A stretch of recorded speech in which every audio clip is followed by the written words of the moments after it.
नशे की लत में बेखौफ हुए नशेड़ियों ने प्रदेश की सबसे बड़ी डॉक्टर भीमराव अंबेडकर पुलिस अकादमी की ऑफिसर्स मेस की खिड़कियां तोड़कर चोरी की वारदात को अंजाम दिया है।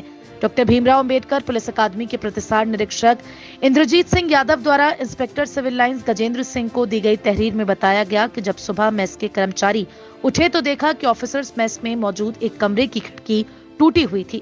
कमरे में रखी 2 मूर्तियां गायब थीं। इंस्पेक्टर सिविल लाइंस के आदेश पर जहां अज्ञात चोरों के खिलाफ मुकदमा दर्ज कर लिया गया है, वहीं एक टीम भी मौके पर भेजी गई, जिसे डॉक्टर भीमराव अंबेडकर पुलिस अकादमी के आसपास रात के समय गुजरने वाले लोगों की तलाश के लिए सीसीटीवी कैमरों की फुटेज तलाशने की जिम्मेदारी सौंपी गई है। एसपी सिटी अखिलेश भदौरिया ने बताया कि पहली चोरी के बाद पुलिस पूरी तरह अलर्ट हो चुकी थी। इस ओर ध्यान रखने के लिए inspector civil lines Gajendra Singh को टीम के साथ लगाया गया। एसपी सिटी अखिलेश भदौरिया ने बताया, मूर्ति चोरी के बाद चोरों ने मूर्तियां ईदगाह के दुकानदार शकील उर्फ असीम को 22,000 रुपए में बेच दी थी। एसपी सिटी ने हमारे क्राइम रिपोर्टर खालिद खान के सवाल के जवाब में बताया कि ये दोनों चोर दानिश और फहीम द्वारा दोबारा चोरी करने के लिए डॉक्टर भीमराव अंबेडकर पुलिस अकादमी के म्यूजियम हॉल में घुसे थे। पकड़े गए चोरी के आरोपी फहीम ने खुद को एक्सपोर्टर बताया। वहीं चोरी का माल खरीदने वाले आसिम ने बताया कि जो मूर्तियां उनके पास लाई गई थी उन्हें तोड़ दिया गया था। पूर्व में भी थाना civil lines police doctor Bhimrao Ambedkar police academy में लोहे के सरियों को चुराते समय 2 चोरों को रंगे हाथों गिरफ्तार कर चुकी है और ये दोनों चोर भी नशे के आदी थे। प्रदेश की सबसे बड़ी पुलिस अकादमी doctor Bhimrao Ambedkar police academy में पकड़े गए चोरों ने पहले मैस की खिड़कियों को तोड़कर उसमें रखी नटराज की कीमती मूर्तियां चुरा ली थी। इसके बाद फिर दानिश अपने साथी के साथ डॉक्टर भीमराव अंबेडकर पुलिस अकादमी पहुंचा और दीवार काटकर अंदर हॉल म्यूजियम में रखे कीमती सामान पर अपना हाथ साफ करने का प्रयास किया, लेकिन अलर्ट हुई सिविल लाइंस पुलिस ने मौके पर पहुंचकर रंगे हाथों दानिश और उसके साथी फहीम को गिरफ्तार कर लिया। Inspector civil lines Gajendra Singh भी मौके पर पहुंचे थे और इनके कब्जे से चुराई गई मूर्तियां बरामद कर ली हैं। गौरतलब है कि जिस मेस के हॉल की दीवार काटकर ये दोनों चोर अंदर घुसे थे, उस हॉल में बेशकीमती राइफल, पिस्टल, कारतूस, ब्रास की छोटी तोपें, कीमती तलवारें, ढाले व अन्य कीमती देश की धरोहर कहे जाने वाले कई शस्त्र रखे हुए हैं। इंस्पेक्टर सिविल लाइंस अगर मौके पर नहीं पहुंचते तो इन चोरों द्वारा एक बड़ी वारदात को अंजाम दिया जा सकता था। दीवार व खिड़की काटने के प्रयास में एक चोर दानिश घायल हो गया है, जिसे उपचार के लिए जिला अस्पताल में भर्ती कराया गया है। इस मौके पर मौजूद CO Civil Lines doctor Anup Singh ने बताया कि बरामद की गई मूर्तियां पुरानी हैं, जिनकी कीमत लाखों रुपए की है। एसपी सिटी अखिलेश भदौरिया ने बताया कि इनका आपराधिक इतिहास पता किया जा रहा है। उन्होंने इस कार्य के लिए inspector civil lines Gajendra Singh, SSI Devendra Singh, sub inspector Saurabh Tyagi, Krishna Kumar, constable Gajendra Singh, Amit, Ashok और रोहित के इस कार्य की काफी प्रशंसा भी की है। ये थाना सिविल लाइंस क्षेत्र में कल रात्रि में 2 अभियुक्त पकड़े गए हैं चोरी की घटना करते हुए।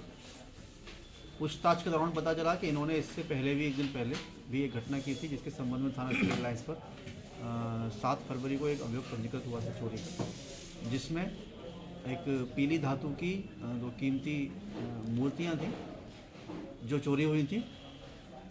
उसी एरिया में इनके द्वारा पुनः प्रयास किया जा रहा था, लेकिन पुलिस की सतर्कता और स्थानीय लोगों की मदद से इन लोगों को वहाँ गिरफ्तार किया गया है। उसमें गिरफ्तारी के दौरान एक अभियुक्त, उसको कुछ चोट आई थी, उसका भी उपचार चल रहा है। जब इनसे पूछताछ की गई तो इन्होंने बताया कि एक शकील नाम का व्यक्ति जो कबाड़ी का काम करता है, उसको उन्होंने ये मूर्तियाँ सस्ते दामों में बेच दी थी। इसको उस कबाड़ी को उन मय मूर्तियों के चोरी की जो उसने खरीदी थी, उसे भी गिरफ्तार किया गया है। इस प्रकार ये 2 अभियुक्त फहीम, दानिश और एक कबाड़ी शकील, इन तीनों की गिरफ्तारी हुई है। और जो माल चोरी किया गया था वो 4 मूर्तियाँ उनकी बरामदगी हुई है।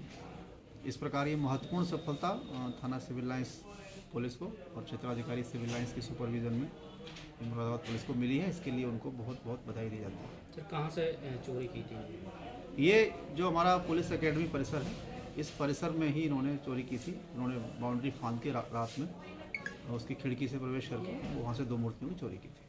कोई इनका आपराधिक इतिहास में अभी आपराधिक इतिहास का हमें पता नहीं चला है। एक तो ये अभियुक्त नशा करने के आदी हैं, तो अपने नशे के शौक़ को पूरा करने के लिए छोटी मोटी चोरियां करते हैं ये लोग। उसी क्रम में ये चोरी इनके द्वारा की गई थी। इनके द्वारा पूर्व में और कौन सी घटनाएं की गई हैं और किन किन मामलों में पूर्व में जेल गए हैं, इस संबंध में अभी जानकारी की जा रही है। और इनके और अन्य साथी और कौन कौन हैं जो अन्य घटनाएं जिन्होंने की होंगी उसकी भी गहराई से पड़ताल की जा रही है और जो भी इनके ग्रुप में शामिल होंगे उनके विरुद्ध कार्रवाई की जाएगी और भविष्य में इन लोगों के विरुद्ध गैंगस्टर के तहत भी कार्रवाई की सर ये जो माल बेचा है एक ही कबाड़ी को बेचा, अलग अलग कबाड़ी को बेचा? फिलहाल जो माल इस चोरी का था वो बरामद हो गया है और वो एक कबाड़ी को इन्होंने भेजा था जिसका नाम शकील बताया जा रहा है, जिसकी गिरफ्तारी भी हुई है। लेकिन इसके अलावा अन्य कोई घटनाएं हुई होंगी तो उनकी भी अभी जानकारी की जा रही सर मूर्तियों की कीमत क्या रहेगी? है। ये 4 मूर्तियां हैं, कीमती मूर्तियां हैं, लगभग 1 लाख के आसपास इनकी कीमत है। उत्तर प्रदेश की सबसे बड़ी डॉक्टर भीमराव पुलिस एकेडमी, जहां आईपीएस ट्रेनिंग लिया करते हैं, उस एकेडमी के म्यूजियम हॉल में चोरों ने चोरी की वारदात को अंजाम दिया। हौसले बुलंद चोरों ने इतना ही नहीं, एक चोरी के बाद दोबारा फिर उस म्यूजियम में चोरी की वारदात को अंजाम देने की कोशिश की, लेकिन थाना सिविल लाइन पुलिस ने उन्हें रंगे हाथों गिरफ्तार कर लिया। Khalid Khan, city channel, Moradabad.